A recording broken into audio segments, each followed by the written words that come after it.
ورحمۃ اللہ وبرکاتہ نحمده ونصلي ونسلم على رسوله الكريم اما بعد فاعوذ باللہ من الشیطان الرجیم بسم اللہ الرحمن الرحیم لن تنالوا البر حتى تنفقوا مما تحبون صدق اللہ مولانا العظیم وصدق رسوله النبی الامین الکریم ونحن على ذلك لمن الشاہدین والشاکرین والحمد للہ رب العالمین۔ آئیے سب سے پہلے آقا نامدار فخر آدم و بنی آدم رحمت دو عالم نور المجسم صلی اللہ تعالی علیہ وسلم کی بارگاہ بے کس پناہ میں ہدیہ درود شریف کا نذرانہ پیش کریں۔ پڑھیں بآواز بلند اللہم صلی علی سیدنا و مولانا محمد مبارک وسلم صلو علیہ صلاۃ و سلام علیک یا رسول اللہ صلی اللہ تعالی علیہ وسلم۔ آج کا یہ جمعۃ المبارک جس میں ہم سب حاضر ہیں، اللہ سے دعا ہے کہ پروردگار عالم ہم سب کے گزشتہ گناہوں کو معاف فرمائے اور ہم سب کو حسن عمل کرنے کی توفیق بخشے۔ گزشتہ جمعہ ہم نے آپ کو یہ پیغام اور میسج دیا تھا کہ ہر شخص چاہتا ہے کہ اسے منافع زیادہ ہو، اسے زیادہ فائدہ ملے، تو ظاہر سی بات ہے زیادہ فائدے کے لیے جماعت سے نماز پڑھنا اور ایک تنہا نماز پڑھنا، تو تنہا نماز پڑھنے والے کو تنہا نماز کا ثواب ملے گا، اور وہی نماز اگر جماعت سے پڑھی جائے گی تو اس کا ثواب 27 گنا بڑھ جاتا ہے، حدیث میں آتا ہے۔ تو فائدہ کیا ہے ہمارا؟ جماعت کے ساتھ نماز پڑھنے میں ہے۔ اور اسی کے ارد گرد ہم نے گفتگو کی تھی کہ جب دو نیکیاں آپ کے سامنے ہوں تو آپ اس میں سے اس نیکی کو چوز کریں گے جس میں ثواب زیادہ ہو، آپ اس بھلائی کو کرنا چاہیں گے جس میں ثواب زیادہ ہو، یا وقت کی ضرورت کے اعتبار سے یا حالات کے اعتبار سے اگر کوئی اور نیکی ہے جس میں آپ کو لگتا ہے کہ ثواب کم دکھ رہا ہے، لیکن چونکہ حالات نے آپ کو مجبور کر دیا ہے کہ اس میں یہ کام کیا جائے یا اس میں انویسٹ کیا جائے، تو پھر اس میں ثواب آپ کو زیادہ ملے گا۔ یعنی آپ کی پرائورٹی وہ ہونا چاہیے جو وقت کے اعتبار سے اور حالات کے اعتبار سے ضروری ہو۔ آج کی جو گفتگو ہے وہ اسی تناظر میں تھوڑا آپ دیکھ سکتے ہیں، اور وہ یہ ہے کہ انسان کو ہمیشہ ایک دوسرے کا ہمدرد اور غمخوار بن کر زندگی گزارنا چاہیے۔ ہمیشہ مسلمان کو بالخصوص اپنے مسلم بھائیوں کی مدد کرتے رہنا چاہیے، اور اس پر قرآن کی آیتیں، اس پر احادیث مبارکہ موجود ہیں جو اس طرف اشارہ کرتی ہیں کہ جس طرح ہمارا ایمان کا تعلق ہے اور اس کے بعد جو اعمال ہیں، جو ہماری پریکٹسز اور ہماری لائف ہے، اس میں سب سے اہم پائیدان پر اگر کوئی چیز ہے تو وہ ہے خدمت خلق، سوشل ویلفیئر، کمیونٹی ہیلپ، یہ تمام چیزیں اس کا حصہ ہیں،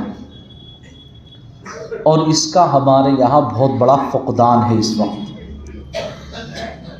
نبی کریم صلی اللہ علیہ وسلم کی زندگی اٹھا کر دیکھو کہ پوری زندگی آپ کی ایسی رہی کہ آپ غریبوں کو اوپر اٹھانے میں رہے، یعنی آپ ہر کسی کے لیے مددگار ثابت ہوئے ہیں، یہاں تک کہ جو صحابہ ان کے لیے، بلکہ جو مکے کے کفار اور مشرکین رہے ان کے لیے بھی آپ مددگار اور امین اور صادق رہے ہیں۔ تو یہ پیغام نبی کریم صلی اللہ علیہ وسلم کی زندگی سے، حیات طیبہ سے ہمیں ملتا ہے کہ ہم سبھی کو چاہیے کہ ہم ایک دوسرے کی مدد کرتے رہیں۔ ہوتا کیا ہے عموماً کہ ہم اپنے لوگوں کی مدد نہیں کر رہے ہوتے ہیں، جس کی وجہ سے کہیں نہ کہیں ہم اسلام کو بھی نقصان پہنچا رہے ہوتے ہیں، اور ہم اپنے مسلمانوں کو اور تنزلی میں، پسماندگی میں ڈھکیل رہے ہوتے ہیں۔ اگر مسلمان 2-3 چیزوں پر غور و فکر کرے تو یقین مانیے آپ کہ اس کی یہ مدد، یعنی زکوٰۃ کا صحیح اگر مصرف تلاش کر کے اس کو صحیح آدمی کے سپرد کرے جو اس کا مستحق ہے، تو یقین مانو یہ اس کی مدد اسلام کے لیے بھی ہوگی، یہ اس کی مدد مسلمان کے لیے بھی ہوگی، یہ اس کی مدد خود کے لیے بھی ہوگی، اور یہ اس کی مدد اپنے دیش اور اپنے نیشن کے لیے بھی ہوگی، اور ہر طرف سے اسے نیکیاں ملیں گی۔ مسلمان کی مدد کی اس وجہ سے نیکی، اور اگر وہ رشتہ دار ہے تو صلہ رحمی کی وجہ سے نیکی، اور اگر وہ ہندوستانی ہے تو قوم کا آدمی ہے، ہندوستان کا ہے آپ کے، تو اس وجہ سے نیکی، اور چونکہ وہ اسلام کو فالو کرتا ہے تو کہیں نہ کہیں اسلام کو تقویت ملے گی، مسلمانوں کو جو ہے سرفرازی ملے گی، تو اس وجہ سے بھی نیکی، اور چونکہ آپ نے یہ نیکیاں کی ہیں تو کل آخرت میں ان تمام نیکیوں کی وجہ سے بھی آپ کو نیکیوں میں اضافہ ملے گا۔ لیکن ہم لوگ اپنے صرف ایک جھلک میں نے آپ کو دکھائی، اپنی تقریر شروع کرنے سے پہلے ایک حل بتا دیا کہ اگر ہم اپنے پیسے کا صحیح جگہ خرچ کرتے تو یقین مانو کتنی نیکیوں میں اضافہ کرتے، لیکن ہم ان چیزوں کو نہیں سوچتے ہیں۔ ہم کہتے ہیں نا بولنے سے پہلے سوچا جائے، تو یقین مانو یہی چیز یہاں بھی ہے کہ نیکی کرنے سے پہلے بھی سوچا جائے کہ فائدہ کس میں زیادہ ہے، تنہا نماز پڑھنے میں ہے یا جماعت کے ساتھ نماز پڑھنے میں ہے، قرض لے کر حج کو جانے میں ہے یا قرض داروں کا قرض چکانے میں زیادہ ثواب ہے۔ موت سے پہلے لوگوں کا قرض چکانے میں زیادہ بہتری ہے، اور حج کو جانے سے پہلے یہ حکم بھی ہے کہ جو حق العبد ہیں، جو حقوق العباد، ان کو ادا کر دیا جائے پہلے، جو بندوں کے حق ہیں، اس کے بعد ہی حج پہ جایا جائے۔ آپ اس خوش فہمی میں نہ رہیں کہ حج کے چلے گئے تو اس کے بعد واپس آئیں گے تو ہمارا قرضہ بھی معاف ہو گیا اور لوگوں پر جو ہم نے ظلم کیا ہے وہ بھی معاف ہو گیا، ایسا ہرگز نہیں ہے۔ آپ کو قرضہ بھی دینا ہے، اور جو آپ نے ظلم کیا ہے اگر دنیا میں نہیں دے کر گئے اور معافی مانگ کر نہیں گئے آپ، تو کل قیامت میں آپ کو اس کا حق بھی دینا ہے، اور وہاں سوائے نیکیوں کے کوئی اور معاملہ ہے نہیں جو آپ دے سکیں کسی کو۔ تو اسی تناظر میں گفتگو، اس وقت ہمارا دیش جو ہے وہ غربت کا بہت شکار ہے، اور اس پر گورنمنٹس بھی کام کرتی ہیں، ایسی بات نہیں ہے، بہت ساری تنظیمیں اور تحریکیں بھی کام کرتی ہیں، گورنمنٹ کا اپنا طریقہ ہے۔ ایک گلوبل انڈیکس، اس نے ایک سروے رپورٹ پیش کی تھی ابھی 125 دیشوں کی، جس میں ہندوستان کو پاورٹی لائن کے اندر 111واں استھان اس نے دیا تھا۔ حالانکہ اس کا ہندوستان نے رد کیا کہ ایسا نہیں ہے کہ ہندوستان کو اتنی نیچے غریبی ہو، ہندوستان اس معاملے میں اوپر اٹھا ہے، یہ وہ آنکڑا ہے جس کا ہندوستان والوں نے رد کیا، لیکن یہ کہیں نہ کہیں حقیقت بھی رہی ہے، اس لیے کہ آپ خود سوچو کہ آپ برسرے اسٹیج یہ اعلان کرو کہ ہم اتنے کروڑ لوگوں کو 5 کلو اناج ہر مہینے دیتے ہیں، تو کس لیے دیتے ہیں؟ وہ غریبوں کی مدد ہی تو ہے، تو وہی تو آنکڑا ہے کہ جب آپ اتنے لوگوں کو اپنے یہاں اناج دے رہے ہیں تو گویا کہ آپ کے یہاں اتنے لوگ غریب ہیں جو کما نہیں پا رہے ہیں، آپ کے جو ہے اناج پر پل رہے ہیں۔ اسی کے آدھار پر انہوں نے اپنے سروے رپورٹ پیش کی ہے، تو ہمیں سوچنا چاہیے۔ لیکن یقین مانو یہ تو ہندوستان کے تناظر میں بات کی میں نے آپ کو، حیرت کریں گا آپ، یونائٹڈ نیشن، اقوام متحدہ جس کا نام ہے، اس نے ایک رپورٹ پیش کی تھی کہ پوری دنیا کے اندر 25,000 لوگ ایسے ہوتے ہیں جو دن میں صرف غربت کی وجہ سے مر جاتے ہیں۔ یہ وہ ڈاٹا پیش کیا ہے، لیکن حقیقت یہ بھی ہے کہ مسلمانوں میں بھی بہت سارے ایسے لوگ ہیں جو غربت کی وجہ سے خودکشی تو شاید نہیں کرتے ہوں، مرتے ہوں گے، اس میں بھی کوئی شک نہیں، لیکن غریبی انسانوں کو، مسلمانوں کو اور سبھی افراد کو جو جی رہے ہیں، اگر وہ غریب ہیں تو انہیں کہیں نہ کہیں گناہوں کی طرف بھی لے جاتی ہے، اور بالخصوص خواتین کو۔ یہ بھی ایک بڑا فیکٹ ہے، اگر آپ اس کو میری بات کو سمجھ رہے ہوں گے تو غریبی میں کبھی بھی مسلمانوں کو چاہیے کہ اگر کوئی اپنے ارد گرد غریب ہے تو اسے غریبی میں نہ جینے دیں۔ آقا صلی اللہ علیہ وسلم فرماتے ہیں کہ وہ مسلمان جو خود آسودہ ہو کر پورا پیٹ بھر کے سو جائے اور اس کا پڑوسی غریب ہو اور اس کو کھانا میسر نہ ہو، وہ بھوکا سو جائے، تو وہ مسلمان نہیں ہے۔ ایسی بہت ساری حدیث پاک ہیں جو اس پر دلالت کرتی ہیں کہ ہم سب مسلمانوں کو اپنے مسلمانوں کے لیے، انسانوں کے لیے ہمدرد بننا چاہیے، اور ان کے لیے ہمیں مدد کرتے رہنا چاہیے، اور اسی کا نام خدمت خلق ہوتا ہے۔ یعنی کسی ضرورت مند کی ضرورت کو پورا کرنا، اس کی جو نیڈ ہے، اس کی جو احتیاج ہے، اس کو فلفل کرنے کا نام ہی مدد کہلاتا ہے۔ اب یہ کسی بھی ایریاز میں، یا کسی بھی فیلڈ میں، یا کسی بھی ڈومینس میں ہو سکتی ہے۔ ہمیں یہ تلاش کرنا ہے کہ وقت کے لحاظ سے کیا ضرورت ہے اس کی، یہ ہمیں تلاش کرنا ہے۔ ہم سب جانتے ہیں اس بات کو بخوبی کہ ہمارے اس علاقے میں، دلی جیسے شہر میں، راجدھانی میں بھی بہت سارے ایسے لوگ ہیں کہ جو کئی دن تک شاید اچھا کھانا جو ہوتا ہے وہ تناول نہیں کر پاتے۔ ان کو وہ موٹا چاول یا جو وہ راشن کا ملتا ہوتا ہے وہ چاول تناول کرتے ہیں، اور ہم سبھی لوگ وہ کرتے ہیں جو مارکیٹ میں 150-200 روپے کلو بک رہا ہوتا ہے۔ ٹھیک ہے، تو یہ بھی بتاتا ہے کہ کہیں نہ کہیں ہمارے اور اس کے درمیان ایک دوری اور ایک گیپ ہے۔ ہمیں کم سے کم یہ چاہیے کہ اسے اپنے دسترخوان پر بلا کر اچھا کھانا کھلائیں، اور یہ نہ ہو سکے تو ہم اس کے گھر پہنچائیں۔ اب دیکھیے حضرت ابو بکر صدیق رضی اللہ تعالی عنہ، جن کی پوری کامل گفتگو اگلے جمعے میں ہونے والی ہے، کیونکہ ان کا تاریخ وصال ہے 22 جمادی الاخرہ، تو اس پر ہم گفتگو کریں گے، لیکن ان کی ایک زندگی کی چھوٹی سی جھلک میں دکھاتا ہوں۔ آپ کے بارے میں آتا ہے کہ آپ روزانہ لوگوں کی مدد کیا کرتے تھے، اور جب آپ خلیفہ نہیں بنے تھے تو ایک خاتون کے گھر جا کر بکری کا یا اونٹنی کا دودھ دوہتے تھے آپ۔ ان کے گھر والوں کو نہیں آتا تھا یہ عمل کرنا، یا ہو سکتا کوئی مرد نہ ہو ان کے گھر میں، تو آپ جا کر یہ کام کرتے تھے روزانہ۔ تو جب نبی کریم صلی اللہ علیہ وسلم کا وصال ہوا اور حضرت ابو بکر صدیق خلیفہ بنے، اب خلیفہ ایک بادشاہ کی طرح ہوتا ہے، تو اس گھر کی خاتون نے کہا اب ہمارے گھر دودھ دہنے کون آئے گا، کیونکہ وہ تو بادشاہ بن گئے بھائی، انہیں تو منصب مل گیا۔ ارے بھائی، انسان کو دولت مل جائے یا منصب مل جائے یا حسن مل جائے تو پھر نخرے بڑھ جاتے ہیں، پھر اس کے اندر غرور اور تکبر آ جاتا ہے۔ تو انہوں نے کہا اب تو یہ بادشاہ بن گئے، اب یہ ہمارے گھر کہاں آئیں گے دودھ دہنے؟ تو ابو بکر صدیق نے کہلوایا اور کہا کہ نہیں، ابو بکر صدیق خلیفہ ضرور بنا ہے، مگر جو عمل پہلے کرتا رہا ہے وہ عمل ابھی بھی رہے گا، اور دودھ دہنے تمہارے گھر روزانہ یہ خلیفہ آیا کرے گا۔ آپ سوچو، یہ ہوتا ہے انسان کا اپنے نفس کو مارنا، اور یہی ہوتی ہے خدمت خلق۔ حضرت عمر فاروق اعظم رضی اللہ تعالی عنہ ایک نابینا خاتون کے گھر کام کرنے کی غرض سے فجر کی نماز کے بعد جانے لگے، لیکن جب پہنچتے تھے آپ تو آپ نے دیکھا اس کا کوئی نہ کوئی آدمی کام کر کے چلا جاتا تھا۔ برتن دھلے ہوئے ہوتے تھے،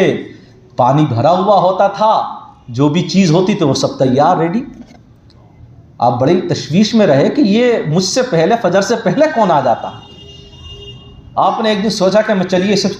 آدمی کو پکڑتا ہوں جو اندھیرے میں آ کر اس نابینا عورت کی مدد کر جاتا ہے۔ تو حضرت عمر فاروق اعظم رات کی تاریکی میں ہی جا کر آپ ایک ایسی جگہ بیٹھ گئے جہاں سے آپ یہ سارا ماجرا دیکھ سکیں۔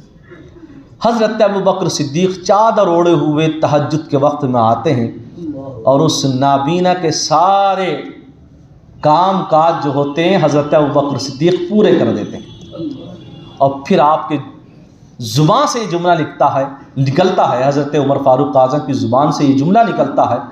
فرماتے ہیں اے ابو بکر، عمر بھی تم سے نیکیوں میں آگے نہیں بڑھ سکتا۔ یہ معاملہ تھا نیکیوں کا، یہی ہمیں مزاج دیا قرآن کریم نے۔ اور قرآن کریم سورہ بقرہ کی میں آیت تلاوت کرتا ہوں، اللہ فرماتا آیت نمبر 177 میں، لیس البر ان تولوا وجوہکم قبل المشرق والمغرب ولکن البر من آمن باللہ والیوم الآخر والملائکۃ والکتاب والنبیین وآتى المال على حبه ذوي القربى واليتامى والمساكين وابن السبيل والسائلين في الرقاب وأقام الصلاة وآتى الزكاة والموفون بأحدهم إذا أحدوا والصابرين في البأساء والضراء وحين الباس اولئک الذین صدقوا اولئک هم المتقون۔ اللہ فرماتا ہے اصل نیکی یہ نہیں کہ تم اپنے منہ مشرق یا مغرب کی طرف کر لو، بلکہ اصل نیکی وہ ہے جو اللہ، قیامت، فرشتوں اور کتاب اور پیغمبروں پر ایمان لائے، یہ پہلا جز ہے ایمان سے تعلق۔ پھر اللہ نے فرمایا اب یہ ایمان کی بات ہو گئی، اب اعمال کی بات کی۔ اللہ نے فرمایا اور اللہ کی محبت میں اپنا پیارا مال جس سے تم محبت کرتے ہو، اپنا عزیز مال، اللہ کی محبت میں اپنا پیارا مال رشتہ داروں پر، یتیموں پر، مسکینوں پر، مسافروں پر اور سائلوں کی گردنیں آزاد کرانے میں خرچ کرے اور نماز قائم رکھے، زکوٰۃ دے، اور وہ لوگ جو عہد کر کے اپنا عہد پورا کرنے والے ہیں اور مصیبت اور سختی میں اور جہاد کے وقت صبر کرنے والے ہیں، یہی لوگ سچے ہیں اور یہی پرہیزگار ہیں۔ اس آیت کریمہ میں اللہ تبارک و تعالیٰ نے آپ دیکھیے نیکیوں کا کتنا بہترین طریقہ بیان فرمایا ہے۔ فرمایا کہ آپ جس مال کو آپ اپنی پیاری چیز سمجھ رہے ہیں، عزیز سمجھ رہے ہیں، اب اس سے خرچ بھی کرو۔ کن لوگوں پر؟ ان لوگوں کا بیان بھی فرمایا کہ جو ضرورت مند ہیں، حاجت مند ہیں، آپ ان لوگوں پر خرچ کرو۔ اور حیرت کی بات یہ ہے کہ ہم یہی عمل بڑا کم کرتے ہیں، کھانا کھلانا، جیسے کہ یقین مانو یہ بڑا بہترین عمل ہے۔ ہم نے دیکھا یہ ہے کہ لوگ ایک وقت کا کھانا دیتے ہوئے گاؤں دیہاتوں میں ان پر مصیبت پڑتی ہے کسی مسجد کے امام کو یا مؤذن کو یا کسی مہمان کو کھلانے میں اگر کوئی آ جائے، یہ ایک جنرلائز بات کہہ سکتا ہوں میں، لیکن کچھ لوگ بڑے اسے خوش دلی سے قبول کرتے ہیں، کچھ لوگ اسے بہت خوش دلی سے قبول کرتے ہیں کہ اللہ کا شکر ہے کہ اللہ نے ہمیں یہ موقع فراہم کیا کہ آج ہم جو ہے کسی مہمان کی مہمان نوازی کریں گے یا کسی امام کو ہم ہفتے میں 1 دن یا 15 دن کے بعد کھانا بھیجا کریں گے۔ اب آپ دیکھیے اللہ کے نبی کی حدیث پاک سنیں اور اشش کریں۔ نبی فرماتے ہیں، اللہ کے نبی صلی اللہ علیہ وسلم نے فرمایا کہ ایک لقمہ روٹی اور ایک مٹھی خرما، اس کی مثال کوئی اور چیز جس سے مسکین کو نفع پہنچے، ان کی وجہ سے اللہ تعالیٰ 3 شخصوں کو جنت میں داخل فرماتا ہے۔ 3 شخصوں کو، ایک صاحب خانہ جس نے حکم دیا، اور دوسری زوجہ کہ جس نے تیار اس کو کیا، اور تیسرا خادم جو مسکین کو یہ کھانا دے کر آیا۔ پھر حضور پرنور صلی اللہ تعالیٰ علیہ وسلم نے فرمایا حمد ہے اللہ عز و جل کے لیے جس نے ہمارے خادموں کو بھی رحمت سے نہیں چھوڑا، یعنی انہیں بھی رحمت عطا فرمائی۔ ایک صحابی ہیں حضرت طلحہ، کیا نام ہے ان کا؟ حضرت طلحہ، اور بڑے خوبصورت صحابی اور بڑے اہم صحابی ہیں، آپ کا بڑا اونچا مقام ہے۔ حضرت طلحہ کے پاس ایک دفعہ رقم جمع ہو گئی زیادہ، آپ بزنس کرتے تھے، آپ تو آپ بڑے ٹینشن میں تھے، فکر میں تھے۔ اب جب بندہ فکر میں ٹینشن میں ہو تو گھر کی خاتون جو ہوتی وہ فوراً پہچان لیتی، جو آپ کے ساتھ دن رات بسر کر رہی ہو۔ تو آپ کی اہلیہ نے پوچھا کیا بات ہے؟ فرمایا یہ فکر ہے مجھے کہ یہ دولت جو میرے پاس جمع ہو گئی ہے میں اسے کہاں خرچ کروں، کیا کروں میں اس کا؟ تو آپ کی اہلیہ نے فرمایا فکر کیوں کرتے ہو، لوگوں میں تقسیم کر دو اس کو، آپ کی فکر ختم ہو جائے گی۔ روایت میں آتا تقریباً 4 لاکھ روپے آج کے تناظر میں آپ نے اس وقت غریبوں اور یتیموں مسکینوں کو کھلا دیے، اور ایسے نہیں کھلائے بلکہ روایت میں آتا جن جن کو آپ نے دیا ان میں زیادہ تر بنو تمیم کے تنگ دست خاندانوں کی کفالت آپ نے کی، لڑکیوں اور بیواؤں کی شادیوں میں آپ نے مدد کی، اور حضرت علی نے آپ کے بارے میں یہ فرمایا کہ یہ خصلت اور کوالٹی اگر کسی میں ہے تو وہ حضرت طلحہ میں ہے جو غریبوں کی اتنی مدد کیا کرتا ہے۔ حضرت علی رضی اللہ تعالیٰ عنہ نے ان کی تعریف کی۔ سنانے کا مقصد یہی ہے کہ اب آپ کو جو پہلی بات کہی تھی میں نے کہ آپ جس میں نیکیاں زیادہ وہی کرنا چاہیں گے، تو پھر سے میں وہی کہوں گا کہ جو آپ اپنا اخراجات دیکھ رہے ہیں اپنی نظر میں، تو واقعی اگر وہ خرچہ ہے آپ کا تو کیجئے، اور اگر وہ فضول خرچی ہے یا وہ لہو لعب میں شامل ہے وہ آپ کا پیسہ خرچ ہونا، یا وہ گناہ میں آپ خرچ کر رہے ہیں، اسے بند کر دیجئے۔ آپ اس سے اچھا ہے کہ کسی ایسی جگہ لگائیے یا کسی ایسے کی مدد کیجئے جس سے آپ کی نیکیوں میں اضافہ ہو۔ مثلا جاڑوں کا سیزن ہے، دیکھیے آپ جاڑوں کا سیزن ہے، آپ مارکیٹ نکلتے ہیں تو مارکیٹ نکلتے وقت آپ اپنے لیے کوئی جیکٹ، اپنے لیے کوئی جرسی یا اپنے لیے کوئی گدا یا لحاف پسند کر رہے ہیں آپ، تو یہ آپ کی چوائس ہے کہ آپ اپنے لیے اپنے بچوں کے لیے پسند کیا تو ایک ایکسٹرا خریدیں آپ، تاکہ اگر راستے میں کوئی غریب یا محتاج یا ضرورت مند ملے یا آپ کی رشتہ داری میں کوئی ہو اور آپ کی نظروں میں ہے، آپ کے ذہن میں، آپ اس کو دے سکیں۔ یا آپ کے پاس پرانے کپڑے ہیں اور جو گرم ہیں اور بالکل صحیح ہیں، پرانی جرسی ہیں، پرانے لحاف گدے ہیں جو صحیح ہیں، پرانے آپ کے پاس بیڈ ہیں، یا پرانی کوئی ایسی چیز ہے جو آج کے دور میں کسی کے لیے فائدہ مند ہو سکتی ہے، آپ اس کی مدد کر سکتے ہیں۔ سب سے آسان طریقہ ہے یہ۔ اس کو آپ جو ہے ایسے ہی کیوں برباد کر رہے ہیں؟ ہمیں اس طریقے سے مدد کے ذرائع سوچنا چاہیے۔ اسی طریقے سے ہم اگر دیکھیں اپنے ارد گرد بہت سارے لوگ جو جامعہ نگر کے اندر صرف ایگزام دینے آتے ہیں، انہیں ایک دن کا ٹھہرنا ہوتا ہے صرف، یا 2 دن کا، اس سے زیادہ نہیں ٹھہرتا کیونکہ ایگزام دینا پھر واپس جانا ہے۔ تو ہم ایسے لوگوں کو فری میں بھی اپنے یہاں روک سکتے ہیں، ہم ان کے رکنے کا انتظام بھی کر سکتے ہیں۔ یہ ایک بہت بڑی نیکی ہوگی اس علاقے کے اعتبار سے۔ حضرت اب دیکھیے، ضرورت میں نے بتایا تھا کہ ضرورت جس چیز کی اسے فلفل کرنا چاہیے ہمیں، اس میں نیکی زیادہ ہوتی ہے۔ حضرت عثمان غنی رضی اللہ تعالیٰ عنہ جب مدینہ پہنچے تو مسلمان پہلے سے وہاں موجود تھے،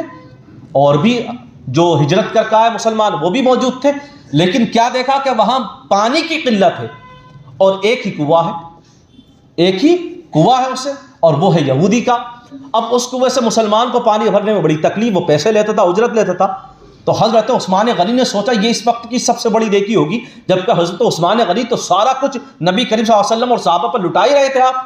آپ نے فرمایا نہیں، یہ وقت کی ضرورت ہے۔ آپ نے فوراً اس کنویں کو خریدا اور کہا ایک دن ہمارے پاس رہے گا، ایک دن ایک یہودی تیرے پاس رہے گا، 20,000 دینار آپ نے اس کو عطا فرمایا۔ اب سارے صحابہ ایک دن میں اتنا پانی بھر لیتے تھے کہ دوسرا دن ان کو کافی ہو جاتا تھا۔ اب یہودی کا دوسرے دن کوئی پانی خریدنے نہیں آتا۔ اب یہودی نے سوچا بھائی اب تو مجھے کوئی منافع ہی نہیں ہو رہا، تو فرمایا کہ دوسرے دن کا بھی بیچ دے، یعنی اب پورا ہی کنواں بیچ دے آدھے کی جگہ۔ تو پھر 12,000 دینار میں آپ نے آدھا کنواں وہ خریدا اور صرف مسلمانوں کے لیے وقف کر دیا آپ نے۔ یہ حضرت عثمان غنی کی وہ نیکیاں ہیں جو عثمان غنی کو غنی بناتی ہیں۔ اسی طریقے سے آپ دیکھیے ہمارے یہاں کہیں پر بھی ان طریقے کی ویوستھا نہیں ہوتی ہے، اور ہمیں ان چیزوں پر غور و فکر کرنا چاہیے، لیکن ہم نہیں کرتے ہیں۔ بعض جگہ پر ماشاءاللہ دلی کے اندر بھی دیکھنے ملتا ہے، کہیں کہیں پانی مٹکے کا رکھا ہوتا ہے،